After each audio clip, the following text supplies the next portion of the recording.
भास्कर जाधव आणि ब्राह्मण सहाय्यक संघातील वाद पेटलाय। भाजपनं ब्राह्मण संघाला पुढे करून माझ्यावर टीका केली आहे असं भास्कर जाधव म्हणालेत। मी मराठा समाजात जन्माला आलो, मी कुणालाही घाबरणार नाही असंही जाधव यांनी म्हटलंय। छत्रपती शिवराय संभाजीराजे महात्मा गांधींनाही तुम्ही छळलं अशी टीका त्यांनी केली। कोतकीच्या वक्तव्यावरून मी अजिबात माफी मागणार नाही, माझ्या वक्तव्याचा विपर्यास केला असंही भास्कर जाधव म्हणाले। भास्कर जाधवांचं आधीचं आणि आताचं वक्तव्य नेमकं काय आहे ऐकूया। शिंदे सेनेच्या एका आमदाराचे कार्यकर्ते आहेत, त्याच्या विरोधात मी लढतोय। गुन्हा माझा आहे, माझा गुन्हा आहे काय का बायानो? न्याय मिळवून देण्याकरता का विचारलत नाही? आलेल्या लोकांना का विचारलत नाही? विचारला पाहिजे होतं ना। कसला विकास करताय, कोणाचा विकास करताय? मी आज सांगतो तुम्हाला, मी या तालुक्यामध्ये आल्यानंतर या ग्वागरला चांगलं वैभव आलंय। आलंय का नाही आलंय? त्यांना सगळ्यांना ताई अडचण आहे ती माझी आहे।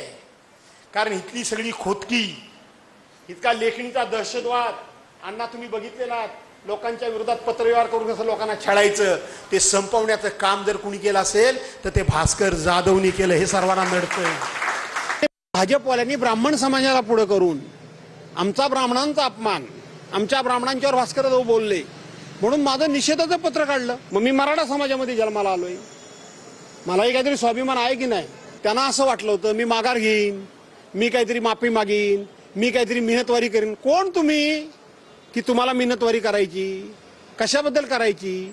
लोकांना छळलेलेत लोक तुम्ही, खरं सांगायला गेलं तर। अरे ज्यांनी शिवाजी महाराजांना सोडलं नाही, ज्यांनी छत्रपती शिवाजी महाराजांना सोडलं नाही, छत्रपती संभाजी महाराजांना सोडलं नाही, राजर्षी शाहू महाराजांना सोडलं नाही, महात्मा गांधींना सोडलं नाही, ते मला सोडतील? ते मला छळणारच। तर हा वाद नेमका काय आहे जाणून घेऊया। गुहागरच्या सभेत भास्कर जाधव यांनी तालुक्यातील खोतकी संपवल्याचा दावा केला होता। खोतकी संपवल्याच्या वक्तव्यावरून ब्राह्मण समाज आक्रमक झाला। कोकणातील खोतकी म्हणजे ब्राह्मण समाजातील गावातील प्रमुख माणूस असतो, ज्याच्या सल्ल्यानं गाव चालतो। ब्राह्मण सहाय्यक संघानं भास्कर जाधव यांना पत्र लिहित टीका केली। राजकीय स्वार्थासाठी आपण सामाजिक ऐक्य बिघडवणारं वक्तव्य केलं असा उल्लेख या पत्रात करण्यात आला। तर माझ्या वक्तव्याचा विपर्यास करून पराचा कावळा केला। ब्राह्मण सहाय्यक संघाचे अध्यक्ष घनश्याम जोशी यांच्यावर जाधवांनी पत्रातून टीका केली।